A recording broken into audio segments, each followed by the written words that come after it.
ना इधर ना उधर, हर खबर की पूरी खबर, ना लाग लपेट ना खबरों में खोट। आप देख रहे हैं एबीपी रिपोर्ट। नमस्कार, मैं हूं आपके साथ शीरी। शुरुआत इस वक्त की 4 बड़ी खबरों के साथ करेंगे। पहली खबर पहलगाम हमले की जांच से जुड़ी हुई है। आतंकियों का सुराग तलाश रही एनआईए की टीम ने एक बार फिर वेस्टर्न घाटी में हमले का सीन रिक्रिएट किया। साथ ही 3D मैपिंग की मदद से आतंकियों का रूट भी पता लगाया जा रहा है। दूसरी खबर लश्कर के आका हाफिज सईद की।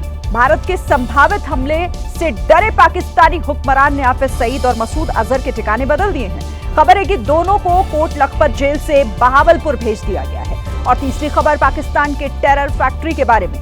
पीओके में कई आतंकी संगठनों के टेरर कैंप मौजूद हैं जो अभी भी एक्टिव हैं। पाकिस्तानी सेना के कमांडो भारत में आतंकियों की घुसपैठ करवाते हैं। और चौथी खबर राहुल गांधी से जुड़ी हुई है। कांग्रेस नेता ने आज कानपुर पहुंचकर पहलगाम हमले में मारे गए शुभम द्विवेदी के घर वालों से मुलाकात की, उन्हें ढांढस बंधाया।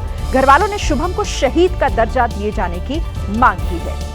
देखिए, कल एबीपी रिपोर्ट में हमने आपको दिखाया था कि कैसे पाकिस्तानी सेना का कमांडो हाशिम मूसा आतंकी बनकर कश्मीर में आया और पहलगाम की वेस्टर्न घाटी में उसने नरसंहार किया। आज ये खबर और आगे बढ़ी है। एबीपी न्यूज को मिली एक्सक्लूसिव जानकारी के मुताबिक जम्मू कश्मीर में हाशिम मूसा से पहले भी कई एसएसजी कमांडो आतंकवादी बनकर भारत में घुसपैठ कर चुके हैं। बल्कि न सिर्फ कमांडो, पाकिस्तान अपने कैदियों को भी जिहादी बनाने का काम कर रहा है। मतलब ये कि पाकिस्तान की टेरर फैक्ट्री में कमांडो और कैदी आतंकी बनाकर भारत भेजे जा रहे हैं। पाकिस्तान की इस कायराना हरकत के सबूत हमारी सेना के हाथ लगे हैं। अगले कुछ मिनट आप कहीं मत जाइएगा, क्योंकि आज एबीपी न्यूज पर हम आपको पाकिस्तान के कमांडो और कैदियों के आतंकी गठजोड़ का पर्दाफाश करने वाले हैं।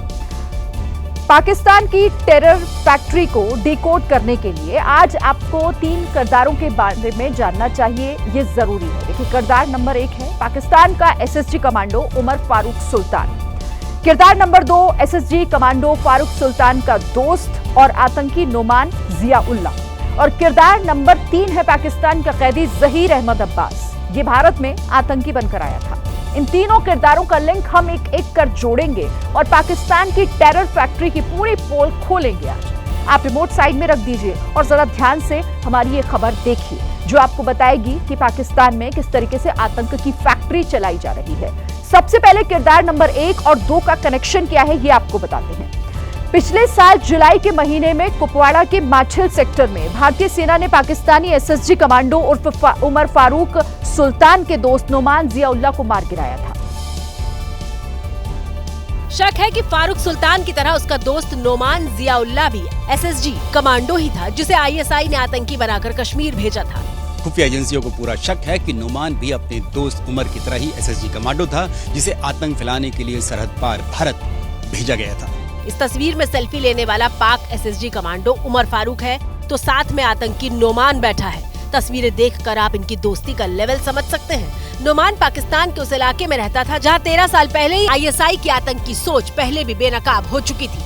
आतंकी नोमान पाकिस्तान के एबटाबाद का रहने वाला था। वही एबटाबाद जहां पर वर्ष 2011 में यूएस फोर्सेज ने दुनिया के सबसे बड़े आतंकी ओसामा बिन लादेन को ढेर किया था। इसी महीने किश्तवाड़ में जो 3 आतंकी ढेर किए गए, उनके बारे में भी शक है कि वो भी पाकिस्तान के एसएसजी कमांडो थे। और अब आते हैं किरदार नंबर 3 पर। ये पाकिस्तान का एक कैदी है। ये वो कैदी जिसे बैंक के एक सिक्योरिटी गार्ड की हत्या के जुर्म में फांसी होने वाली थी, लेकिन पाकिस्तान के जनरल आसिम मुनीर और आईएसआई ने उसे जेल से उठाकर आतंकी बना दिया। और ऐसा दुर्दांत आतंकी बनाया जिसे मौत का खौफ नहीं था। उसका नाम था जहीर अहमद अब्बास। सेना ने पिछले साल अगस्त के महीने में एलओसी के तंगधार सेक्टर में उस जल्लाद को ढेर किया था। जांच में पता चला कि आतंकी जहीर को पाकिस्तान में फांसी होने वाली थी। वो हत्या के केस में पहले से ही रावलपिंडी की सेंट्रल जेल में बंद था, लेकिन फांसी से पहले आईएसआई की नजर उस पर पड़ी। सजा याफ्ता जहीर को पाकिस्तान की खुफिया एजेंसी आईएसआई ने खास तौर से चुना था। आईएसआई की ट्रेनिंग मिलने के बाद कैदी जहीर जिहादी बन गया था। जेल की जगह जिहाद के लिए मरने पर उसे जन्नत का वादा किया गया था, लेकिन भारत में घुसपैठ की कोशिश कर रहा आतंकी जहीर का जहन्नुम का टिकट कट गया। बाहर से दिख रही रावलपिंडी की इसी जेल को आईएसआई ने आतंक की फैक्ट्री बनाया हुआ है।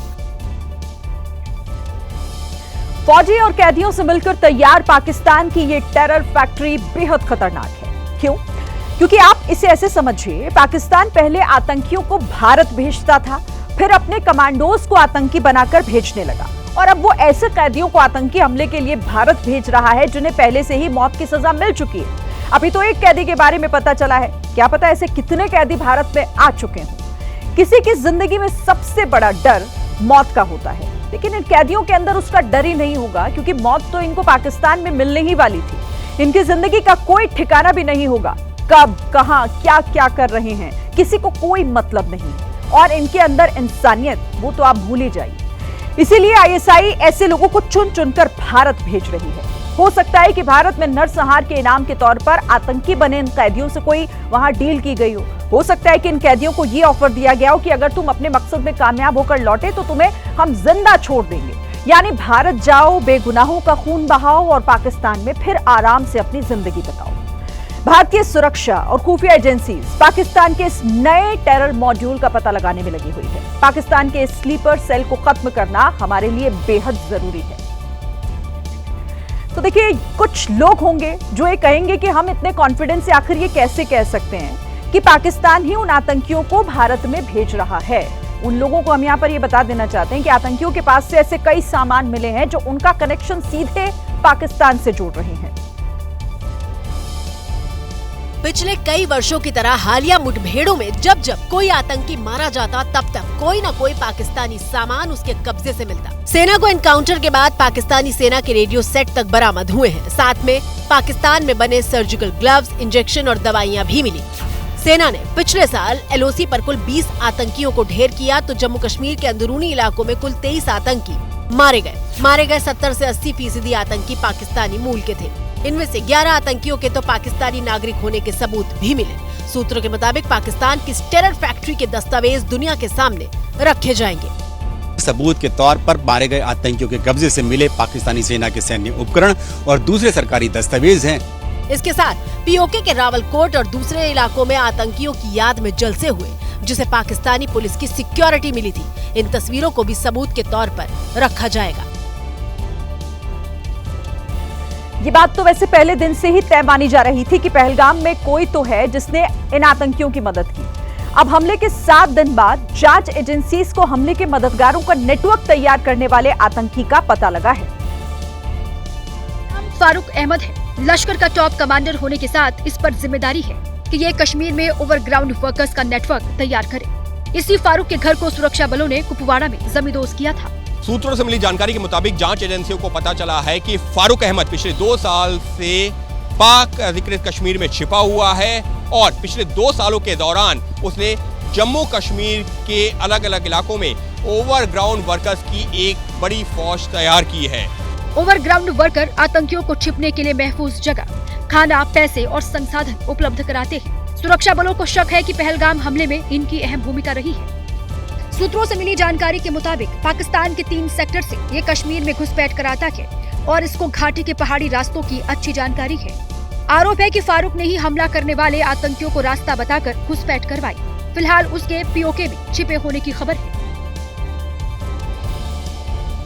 भारत सरकार के आधिकारिक सूत्रों की माने तो अभी एलओसी के पास पीओके में करीब 28 आतंकी ठिकाने हैं, जहां से कश्मीर में दहशत फैलाने के लिए आतंकियों को भेजा जाता है। एलओसी के पास शांति ना रहे, बॉर्डर पर कश्मीर के आम लोग दहशतगर्दी के साए में जीते रहें, इसी सोच के साथ कुल 28 लॉन्च पैड भारत की सीमा से सटे पीओके के इलाकों में एक्टिव रहते हैं। कुदरत के इन खूबसूरत नजारों के बीच दहशत की स्क्रिप्ट लिखी जाती है। पीओके के मुजफ्फराबाद, रावलकोट, कोटली, हाजीपुर और हैदर समेत कई ऐसे गांव और कस्बे हैं जहां पर आतंकियों को भारत में घुसपैठ और खून खराबा करने की पूरी ट्रेनिंग दी जाती है।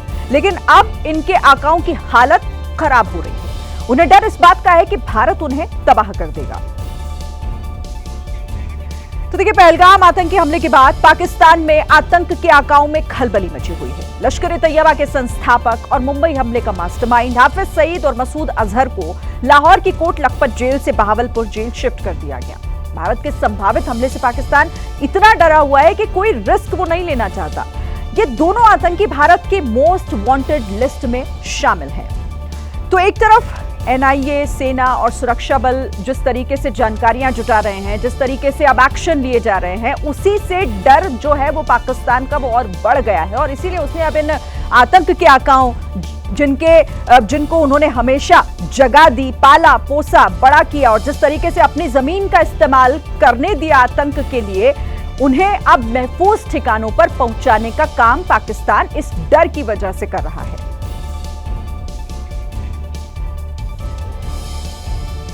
एक तरफ एनआईए, सेना और सुरक्षा बल कश्मीर में आतंकियों के अंत का प्लान बना रहे हैं, तो दूसरी तरफ दिल्ली में बैठकों का दौर भी चल रहा है। इन तैयारियों और बैठकों का असर दिखने भी लगा है पाकिस्तान में। कल पीएम मोदी ने जब इस बैठक के बाद भारतीय सेना को खुली छूट देने की बात कही, उसके बाद पाकिस्तान हुक्मरानों का डर खुलकर सामने आ गया। रात 2 बजे पाकिस्तान के सूचना मंत्री ने प्रेस कॉन्फ्रेंस करने लगे और उन्होंने कहा कि अगले 24 से 36 घंटे में भारत हमला कर सकता है। तो ये बताता है कि भारत में जो एक्शन हो रहा है उसका खौफ पाकिस्तान में किस तरह दिख रहा है। पाकिस्तान को हमले का डर इस कदर सता रहा है कि सूचना मंत्री अताउल्लाह तरार को रात 2 बजे प्रेस कॉन्फ्रेंस करनी पड़ी। Pakistan has credible intelligence that India intends carrying out military action against Pakistan in the next 24 to 36 hours. एक और भारत से हमले का डर है तो वहीं गीदड़ भभकी का दौर भी लगातार चल रहा है। इस बार धमकी पूर्व पीएम नवाज शरीफ की बेटी मरियम नवाज ने दी है कि अगर आज पाकिस्तान का कोई भी दुश्मन पाकिस्तान पर हमला करते वक्त 10 बार सोचेगा तो उसकी वजह यह है कि अल्लाह ताला के फजल से पाकिस्तान आज एक एटमी कुव्वत है। पाकिस्तान के पास एटम बॉम्ब है। इससे पहले पाकिस्तान के विदेश मंत्री और डिप्टी पीएम इशाक डार ने संसद में भाषण के दौरान भारतीय हमले की आशंका जताई थी। इशाक डार ने कहा कि अगर भारत सिंधु का पानी रोकता है तो जंग तय है, क्योंकि ये 24 करोड़ लोगों की जिंदगी का मामला है। पाकिस्तान के खिलाफ प्रधानमंत्री Narendra Modi full proof action plan बना रहे हैं। दिल्ली में एक के बाद एक बैठकें हो रही हैं और इन बैठकों से ये साफ भी हो जाता है कि पाकिस्तान का सफाया भी जल्द होने वाला है। आज सबसे पहले CCS यानी कि कैबिनेट कमेटी ऑन सिक्योरिटी की बैठक हुई। पहलगाम आतंकी हमले के बाद ये CCS की दूसरी बैठक थी। इसके बाद 5 मिनट के ही बाद CCPA यानी कि cabinet committee on political affairs की भी बैठक हुई। फिर 5 मिनट बाद CCEA यानी कि cabinet committee on economic affairs की बैठक हुई है और उसके बाद 11:15 बजे केंद्रीय कैबिनेट की बैठक भी हुई है। तो लगातार बैठकों का दौर जारी है और ये बताता है कि कैसे अब एक्शन जो है वो बड़ा होने वाला है। लेकिन एक सवाल कि क्या पहलगाम में 22 की जगह 21 अप्रैल को ही आतंकी हमला होने वाला था? ये सवाल इस वजह से उठ रहा है क्योंकि एक पर्यटक ने इस बात का दावा किया है कि आतंकी एक दिन पहले भी वहां पर मौजूद थे और हमला करने की तैयारी कर रहे थे। महाराष्ट्र के जालना में रहने वाले युवक ने दावा किया कि 21 अप्रैल को वो पहलगाम के वेस्टर्न पिकनिक स्पॉट पर मौजूद था और कुछ संदिग्ध लोगों ने उनसे अजीब से सवाल पूछे थे। 21 तारीख को अब मैं घोड़ा लेके ऊपर गया था और मैगी के स्टॉल पे जब मैं रुका था तो मुझे कुछ लोगों ने, वहाँ पे 3-4 लोग आए थे, 5-6 लोग, उसमें से एक व्यक्ति ने मुझे पूछा था कि आप कश्मीरी हो क्या, हिंदू हो क्या, आप यहाँ के नहीं लगते। मैंने उनको बताया था कि नहीं, मैं यही का हूँ। और उसके बाद उनमें ऐसे मतलब वो बात चल रही थी कि आज यहाँ पे भीड़ बहुत कम है, ऐसा वो बोलकर वहाँ से निकल गए। युवक का ये भी दावा है कि जांच एजेंसी ने जिन आतंकियों के स्केच जारी किए उसमें से एक आतंकी वहां पर 21 अप्रैल को भी मौजूद था। वहाँ पे नेटवर्क नहीं था तो मैंने वो मैगी वाले का नंबर लिया था और वो नीचे आके मैंने उनको पेमेंट किया। दूसरे दिन जब वहाँ पे हल्ला हुआ और उसके 1-2 दिन बाद जब उसके स्केचेस रिलीज हुए तो मैंने मेरे पिताजी को बताया कि इन्होंने जो एजेंसीज ने जो स्केचेस रिलीज किए उसमें से एक इंसान जो है उसने मुझसे वहाँ पे बात की थी। तो मेरे पिताजी ने मुझे बताया कि हमने इसको रिपोर्ट करना चाहिए, इसलिए हमने ईमेल से NIA को इसकी इंफॉर्मेशन दी है। अगर ये दावा सही है तो फिर ये तो बहुत गंभीर बात है। पहलगाम हमले के बाद घाटी में आतंकवादियों की उल्टी गिनती शुरू हो गई है। अब सेना ने दहशतगर्दों के मददगारों पर भी नकेल कसनी शुरू कर दी है। जम्मू एंड कश्मीर इत्तेहादुल मुस्लिमीन JKIM और अवामी एक्शन कमेटी JKACC को ममनुआ तंजीम करार दिया है। ये पोस्टर और लाउड स्पीकर पर बोला जा रहा संदेश हर उस शख्स के लिए है जो रहता घाटी में है, लेकिन उसकी हमदर्दी आतंकवादी और उन अलगाववादी संगठनों के लिए है जिनका एकमात्र मकसद कश्मीर की बर्बादी है। क्योंकि अब ऐसे एक शख्स को सेना और जम्मू कश्मीर पुलिस ने इन पोस्टर के जरिए न सिर्फ लास्ट वार्निंग दी है, बल्कि साफ कर दिया है कि अगर इसके बाद किसी ने भी आतंकवादियों से कोई संबंध रखा या किसी भी ऐसी गतिविधि में संलिप्त मिला तो अंजाम बुरा होगा। जम्मू एंड कश्मीर इत्तेहादुल मुस्लिमीन यही वजह है कि लोगों को भारत विरोधी एजेंडे वाले प्रतिबंधित समूहों से न जुड़ने की चेतावनी दी है, जिसमें स्थानीय लोगों को शिया मौलवी मुसाविर अब्बास की अध्यक्षता वाले इत्तेहाद उल मुसलमीन और मीरवाइज उमर फारूक की अध्यक्षता वाली अवामी एक्शन कमेटी से अलग रहने की चेतावनी दी है। बता दें कि पहलगाम हमले के बाद से सेना 9 आतंकवादियों के घर बम से उड़ा चुकी है और अब यही एक्शन आतंकवादियों के मददगारों पर देखने को मिल सकता है, क्योंकि सेना ने साफ कर दिया है कि घाटी में आतंक और उसकी सोच बर्दाश्त नहीं होगी।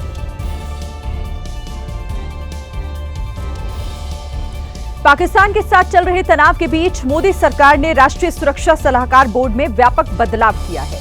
इस टीम में 7 दिग्गजों को जोड़ा गया है जो एनएसए अजीत डोभाल के साथ काम करेंगे। इस नई टीम में रॉ के पूर्व प्रमुख आलोक जोशी को बोर्ड का नया अध्यक्ष नियुक्त किया गया है। इसके अलावा retired lieutenant general AK Singh, retired air marshal PM Sinha, retired rear admiral Monty Khanna, भारतीय पुलिस सेवा के सेवानिवृत्त अधिकारी राजीव रंजन वर्मा, भारतीय पुलिस सेवा के एक और रिटायर्ड अधिकारी मनमोहन सिंह और भारतीय विदेश सेवा के रिटायर्ड अधिकारी B वेंकटेश वर्मा इस टीम के अहम सदस्य होंगे, जिन्हें डोभाल की स्पेशल 7 में शामिल किया गया है। अब देखिए, पहलगाम आतंकी हमले के बाद भी घाटी में पर्यटकों का आना लगातार जारी है। कश्मीर के अलग अलग हिस्सों में लोग यहां की प्राकृतिक सुंदरता का आनंद उठाने के लिए पहुंच रहे हैं। कश्मीर घाटी में पर्यटकों की भीड़ ये साबित करती है कि आतंक के नाम पर लोगों को डराने की चाल कभी कामयाब नहीं होगी।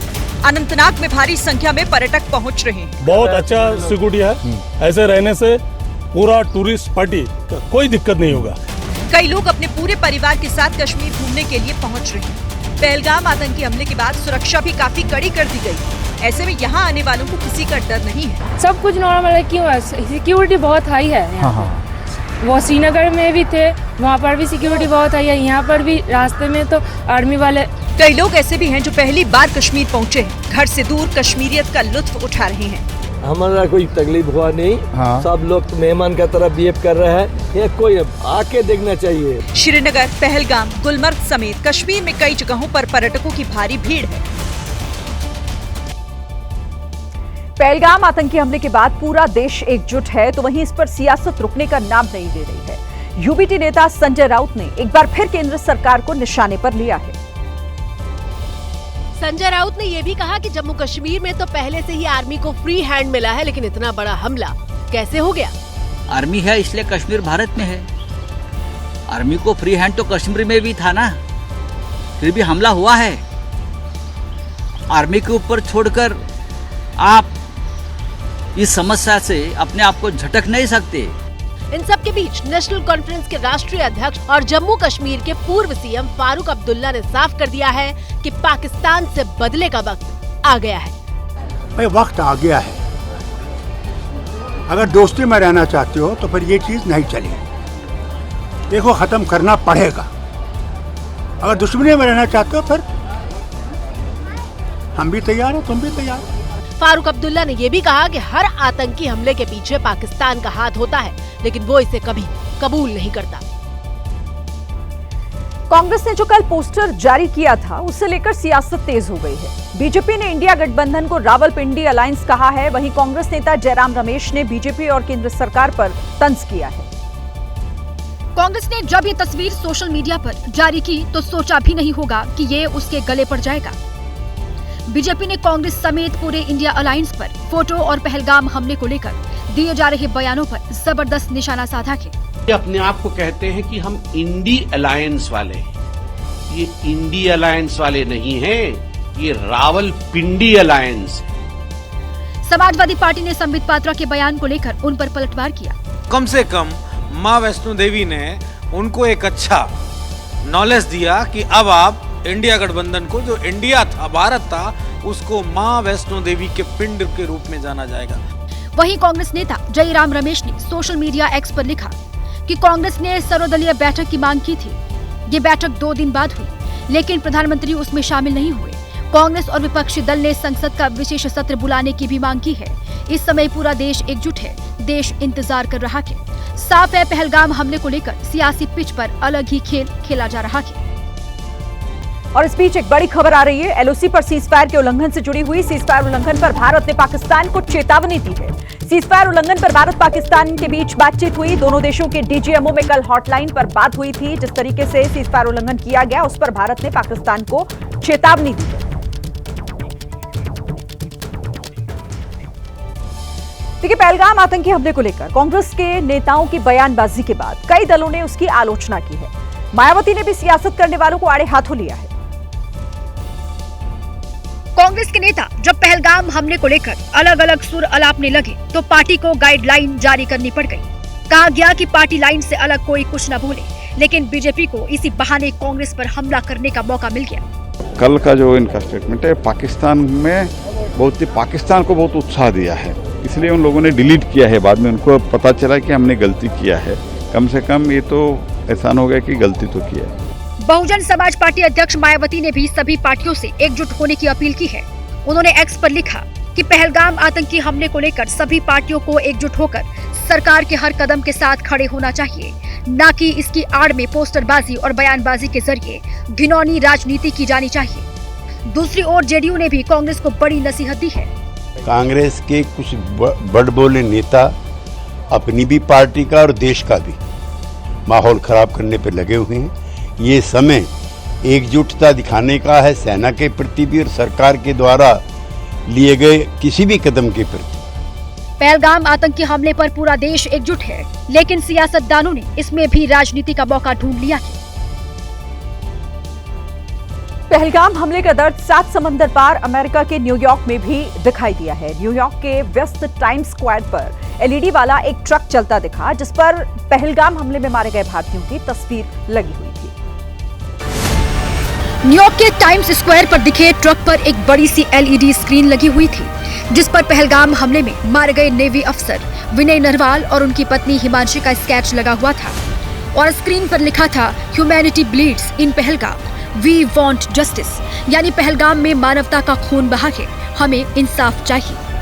ट्रक पर लगी एलईडी स्क्रीन लगातार बदल रही थी। दूसरी स्क्रीन पर पहलगाम हमले में जान गंवाने वाले 26 लोगों की तस्वीर लगी थी, उनके नाम भी लिखे थे। साथ ही स्क्रीन पर मैसेज लिखा था, humanity bleeds, the world must wake up, यानी मानवता का खून बह रहा है, दुनिया को जागना होगा। साथ ही स्क्रीन पर हैशटैग पहलगाम टेरर अटैक लिखा था। तीसरी स्क्रीन पर 26 लोगों की तस्वीर के साथ लिखा था, टेररिस्ट विल नॉट गो अनपनिश्ड, यानी आतंकवाद को उसकी सजा मिलकर रहेगी। इसके पहले भी भारतीय मूल के लोग अमेरिका के कई शहरों में पहलगाम हमले के खिलाफ प्रदर्शन कर चुके हैं। अमेरिकी सरकार ने भी पहलगाम हमले की निंदा करते हुए हर कदम पर भारत का सहयोग करने की बात कही है। पहलगाम हमले के बाद पूरी दुनिया में पाकिस्तान की किरकिरी हो रही है। मुट्ठी भर देशों को अगर छोड़ दिया जाए तो दुनिया के तमाम देश आतंक परस्त पाकिस्तान के खिलाफ खड़े हुए हैं। भारत ही नहीं, दुनिया के तमाम देशों में पाकिस्तान के खिलाफ प्रदर्शन किए जा रहे हैं। ऐसी एक तस्वीर सामने आई है श्रीलंका से, जहां पाकिस्तान उच्चायोग के बाहर लोगों ने विरोध प्रदर्शन किया। ये लोग पहलगाम में हुए आतंकी हमले के लिए पाकिस्तान से आतंकियों को जिम्मेदार ठहरा रहे थे और कार्रवाई की मांग उन पर कर रहे थे। प्रदर्शन कर लोगों ने हाथों में पाकिस्तान विरोधी पोस्टर लिए हुए थे और जमकर नारेबाजी यहां पर की जा रही है।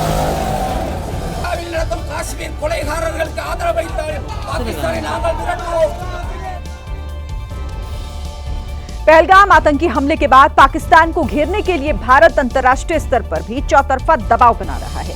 इसके लिए विदेश मंत्री एस जयशंकर खुद मोर्चे पर डटे हुए हैं।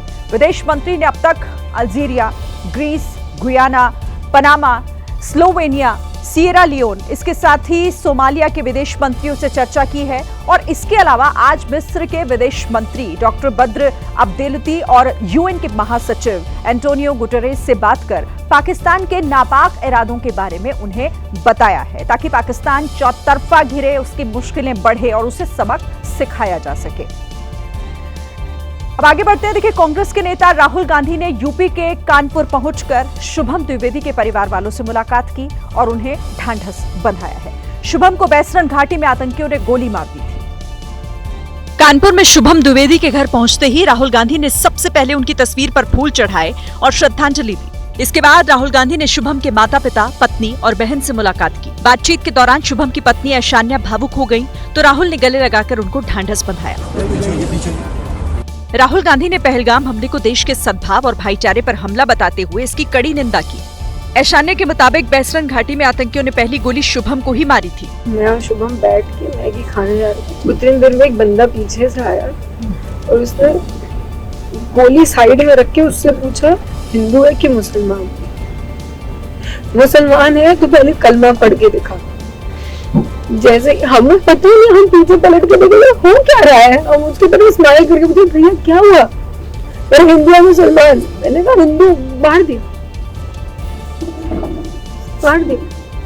पहली गन उसी पे चलाई, उसके बाद 70 लोगों को मार दिया।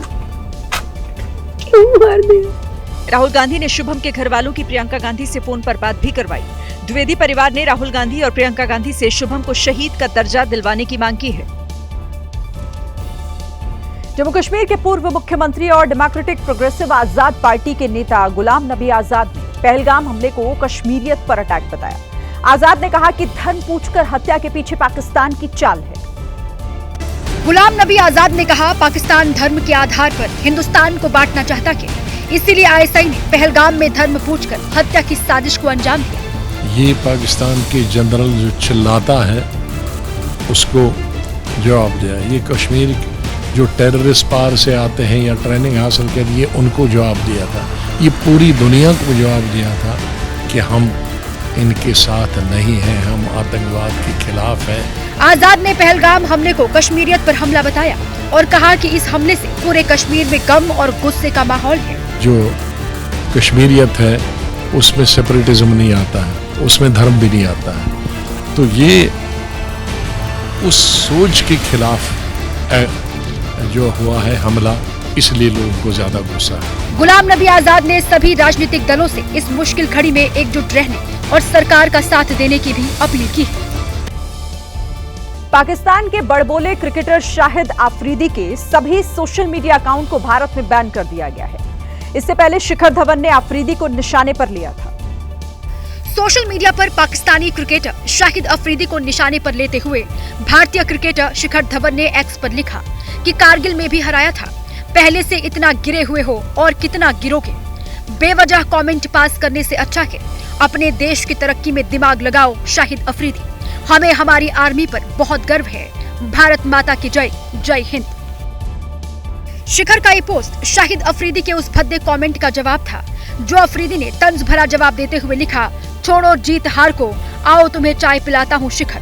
साथ में हैशटैग में उसने फैंटास्टिक टी लिखा। अफरीदी की यह टिप्पणी दिखने में भले ही दोस्ताना लगे, लेकिन इसका असली मकसद भारतीय वायुसेना के विंग कमांडर अभिनंदन के उस वायरल वीडियो को उभारना था जिसमें 2019 में पाकिस्तानी सेना द्वारा उनकी पूछताछ में चाय पीने की बात हुई थी। वीडियो में अभिनंदन से पूछा गया था चाय कैसी है, जवाब में सोशल मीडिया पर फैंटास्टिक टी का मीम बना दिया। लेकिन अफरीदी ने जैसे ही चाय वाला कमेंट किया, एक यूजर ने अफरीदी को ऐसा जवाब दिया जिसके बारे में उन्होंने सोचा भी नहीं होगा। यूजर ने 1971 की लड़ाई के बाद सरेंडर करने वाले पाकिस्तान के जनरल नियाजी की चाय पीती फोटो शेयर की। तब 90,000 से ज्यादा पाकिस्तानी जवानों ने भारतीय आर्मी के सामने सरेंडर किया था। इसके साथ कैप्शन में लिखा, तू पैदा नहीं हुआ था तब से पिला रहे हैं तेरे फौजियों को। लेकिन सवाल यह है कि अफरीदी के मुंह पर इससे लगाम लगेगी, क्योंकि देखकर लगता है कि सबक लेना और अपनी गलती मानना न पाकिस्तान की डिक्शनरी में है और न ही शाहिद अफरीदी के। पहलगाम हमले के बाद केंद्र सरकार ने पाकिस्तानी उच्चायोग के कई अफसरों को वापस लौटने को कहा था। साथ ही भारत ने पाकिस्तान में मौजूद अपने अफसरों को भी वापस बुलाना शुरू कर दिया है। जानकारी के मुताबिक पाकिस्तान में मौजूद भारतीय उच्चायोग में काम कर रहे 22 अफसर और कर्मचारी अब तक भारत लौट आए हैं। ये सभी अफसर और कर्मचारी अटारी वाघा बॉर्डर के जरिए भारत पहुंचे। जानकारी ये भी है कि वापसी के पहले चरण में एक भारतीय राजनयिक और 8 कर्मचारी मंगलवार को लौटे हैं, जबकि दूसरे चरण के तहत आज 2 राजनयिक और 11 कर्मचारी भारत लौट आए हैं। साथ ही अफसरों के परिवार के 2 सदस्य भी भारत लौट आए हैं। पहलगाम हमले के बाद बिगड़ते रिश्तों के बीच दोनों देश उच्चायोग में तैनात अफसरों और कर्मचारियों की संख्या में कटौती कर रहे हैं। वहीं वीजा की मियाद खत्म होने के बाद 600 से ज्यादा पाकिस्तानी नागरिक अटारी बॉर्डर के जरिए पाकिस्तान लौट चुके हैं। और आगे बढ़ते हुए अब एक बड़ी खबर आपको बता दें, पहलगाम हमले पर एक बड़ा खुलासा। जम्मू कश्मीर पुलिस की जांच में बड़ा खुलासा हुआ है, बड़ी जानकारी निकलकर सामने आई है। हमले से एक हफ्ते पहले आए थे आतंकी। सूत्र बता रहे हैं कि कई ठिकानों की इन आतंकियों ने रेकी की थी। सबसे पहले आरू घाटी की रेकी की गई थी, जो सूत्रों से मिल रही है जानकारी। सुरक्षा कैंप की वजह से आरू घाटी पर हमला नहीं किया गया। आरू घाटी के पास एक अम्यूजमेंट पार्क की भी रेकी की गई थी। तो ये लगातार जो जांच की जा रही है, उसके बाद ये सूत्रों से बड़ी जानकारी निकल कर आ रही है। इस पर बात करने के लिए आसिफ कुरैशी हमारे संवाददाता हमारे साथ जुड़े हुए हैं, उनसे जानते हैं कि क्या है पूरी खबर इस पर। और शिरीन, देखिए, प्रारंभिक जांच जो जम्मू कश्मीर पुलिस ने की है उसमें ये कहा गया है कि जो हमला करने वाले लोग थे वो तकरीबन 15 अप्रैल के आसपास पहलगाम पहुंचे थे और पहले कुछ दिनों में उन्होंने पूरे पहलगाम घाटी की रेकी की थी। रेकी करने होने वाली जगहों में पहलगाम से तकरीबन 20 किलोमीटर की दूरी पर आड़ू घाटी भी वो गए थे, लेकिन आड़ू घाटी में सेना का एक कैंप पास होने के कारण इस जगह को नकार दिया गया। इसके बाद पहलगाम के पास बनी एक एम्यूजमेंट पार्क और पहलगाम और चंदनवाड़ी रास्ते में पड़ने वाली प्रसिद्ध पर्यटक स्थल जिसको बेताब घाटी कहा जाता है, इसकी भी रेकी की गई थी और अंततः बेताब घाटी को ही पहले निशाना चुना गया था। इस बात पर भी जो है जो जांच के दौरान सुरक्षा बलों को पता चला है, लेकिन अंततः 19 तारीख के आसपास बैसरन घाटी गए हुए थे ये मिलिटेंट, जहां पे जिसके बाद बैसरन घाटी को हमले के लिए चुना गया और तकरीबन घटना से एक दिन पहले ही OGW नेटवर्क को आगाह किया गया कि अब जो हमला जो है बेताब घाटी में ना होके बैसरन में होगा। तो यानी कई जगहों की रेकी करने के बाद इस जगह को चुना गया था। शुक्रिया आपका इस जानकारी के लिए आसिफ। देखिए, पहलगाम हमले के बाद उन लोगों की जिंदगी में तूफान आया है जिन्हें अपने रिश्तेदारों को छोड़कर पाकिस्तान जाना पड़ा है। ऐसी ही एक दर्द भरी कहानी है मीनल खान, जिन्हें अपने पति को छोड़कर पाकिस्तान लौटना पड़ा। मीनल खान की शादी पिछले साल वीडियो कॉल के जरिए CRPF जवान मुनीर खान से हुई थी। दोनों की जिंदगी में खुशियां ही खुशियां थी, लेकिन 22 अप्रैल को पहलगाम हमले के बाद इन खुशियों पर ग्रहण लग गया। भारत सरकार ने आतंकी हमले के बाद जिन पाकिस्तानी नागरिकों का वीजा रद्द किया, उसमें मीनल भी थी, लेकिन पाकिस्तान लौटने के दौरान वाघा बॉर्डर पर मीनल खान भावुक हो गई। हमारा तो कोई कसूर नहीं है ना, जिस तरह अब हमारा वीजा 9 साल बाद लगा है। LTV के लिए भी हमने अप्लाई कर दिया था, जो उन्होंने टाइम की लिमिट बताई थी, और अब एकदम से वो हमें बोल रहे हैं कि ये जो सब कुछ हुआ है इसकी वजह से आपको रिटर्न करना है। लेकिन अब मेरी यही इनसे मतलब अपील है प्राइम मिनिस्टर से कि हमें यहाँ पर रहने दिया जाए। देखिए, पहलगाम के दरिंदों को सबक सिखाने के लिए, दरिंदगी के सबूत तलाशने के लिए NIA और जांच टीमें पहलगाम में बैसरन घाटी के चप्पे चप्पे को छान रही, ताकि वो सबूत हासिल हो सके जिसके आधार पर पहलगाम के पिशाचों को उनके अंजाम तक पहुंचाया जा सके। उसके लिए NIA ने नया प्लान तैयार किया है।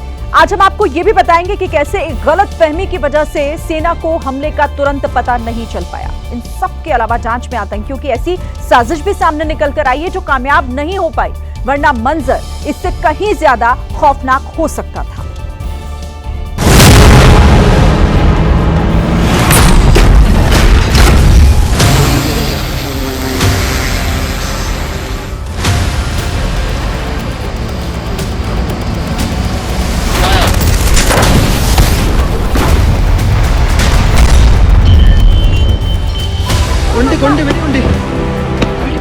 पहलगाम का वो मंजर सिहरन पैदा कर देता था। बीच दोपहर जब बैसरन में खुशियां चमक रही थी, आतंकियों ने वहां खूनी कोहराम से अंधेरा कर दिया था।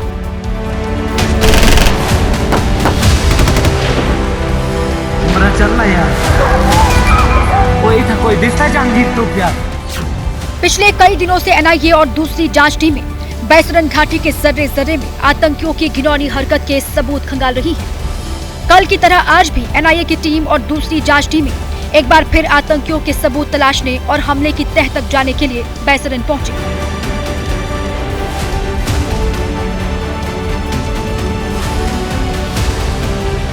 ये NIA की जो टीम है वो माउंटेन बाइक पर जो सवार होकर के जो है वो सीधे बैसरन पार्क की ओर जा रही है। इसके अलावा जो फॉरेंसिक टीम है वो भी जो है वो यहाँ पर जो है वो इनके साथ मौजूद है। NIA की जो टेक्निकल जो टीम है वो भी साथ में मौजूद है।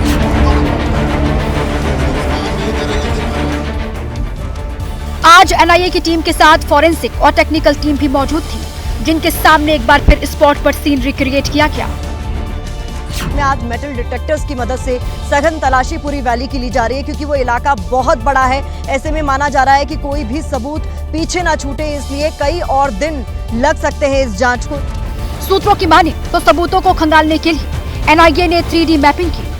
3D मैपिंग क्या होती है और कैसे जांच में मदद करती है, उसके बारे में आपको बताएंगे। उससे पहले 22 अप्रैल को बाईसरन घाटी को लेकर जांच टीमों ने क्या क्या खुलासा किया वो जान लीजिए, जिसके मुताबिक जिस समय बाईसरन घाटी में हमला हुआ, ऑफिशियल सोर्सेज से पता चल रहा है कि 400 लोग उस दिन जिस दिन हमला हुआ है बैसरन घाटी में मौजूद थे, और हर एक शख्स जो वहां मौजूद था उससे एनआईए की टीम संपर्क में है और पता लगाने की कोशिश कर रही है कि उन्होंने क्या देखा, क्या उस वक्त उन्हें पता चला, क्योंकि कोई भी चीज एक सबूत हो सकती है, क्लू हो सकती है जो जांच टीम को मदद कर सकती है।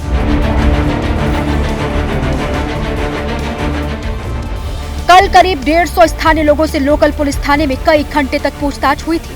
उनमें वो जिप लाइनर भी शामिल था जिसने हमले के समय अल्लाहू अकबर के नारे लगाए थे। अल्लाहू अकबर, अल्लाहू अकबर, अल्लाहू अकबर। पैर लंबा करो।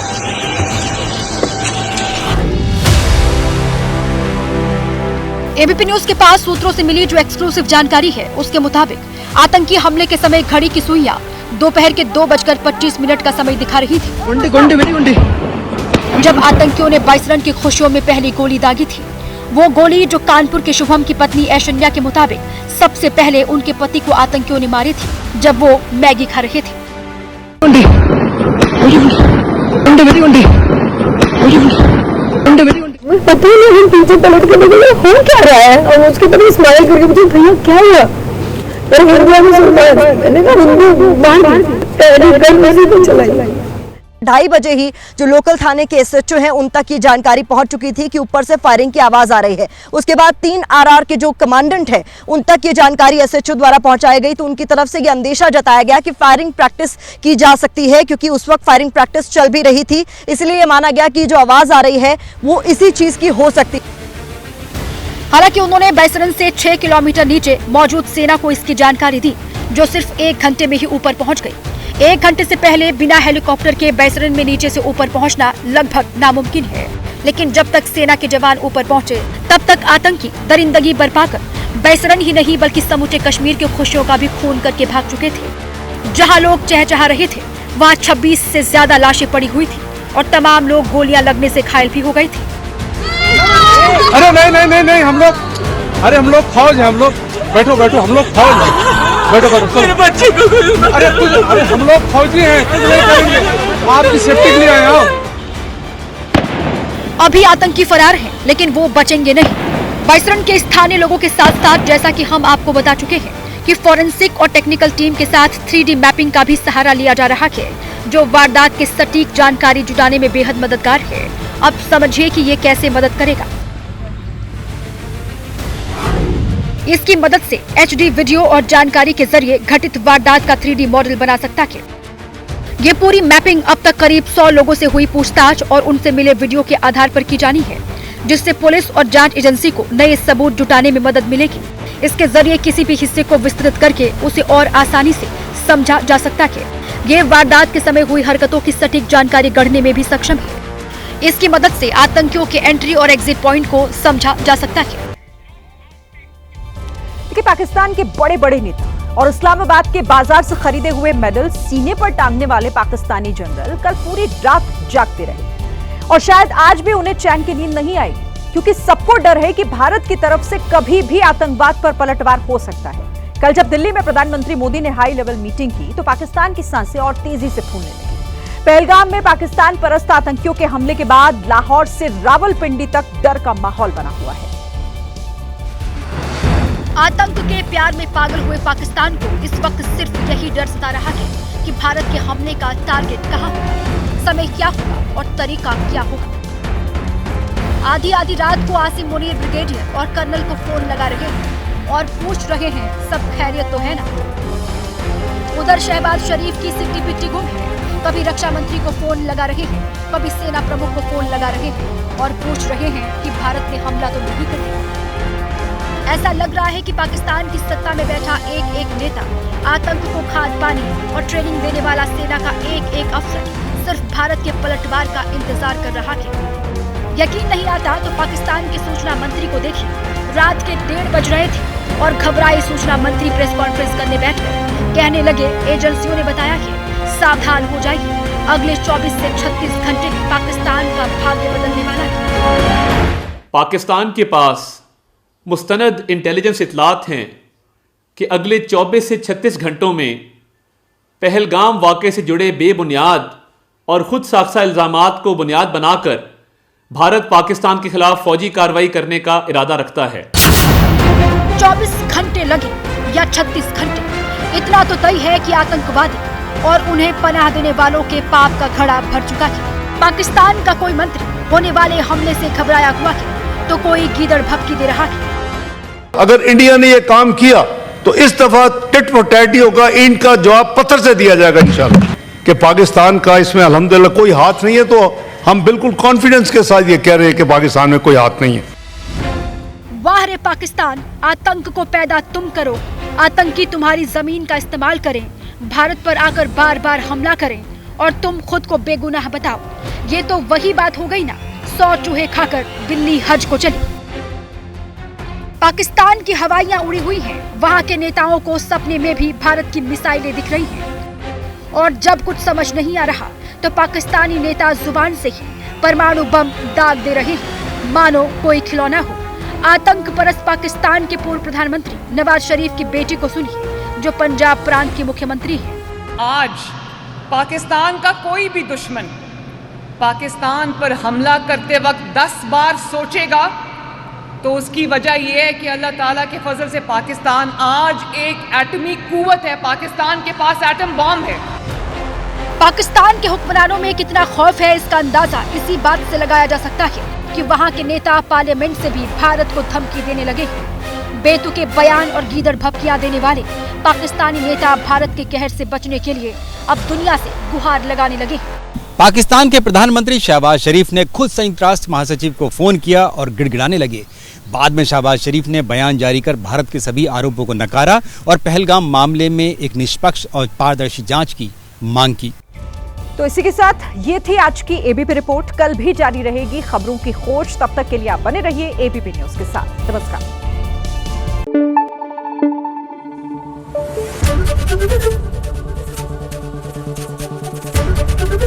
एबीपी न्यूज आपको रखे आगे।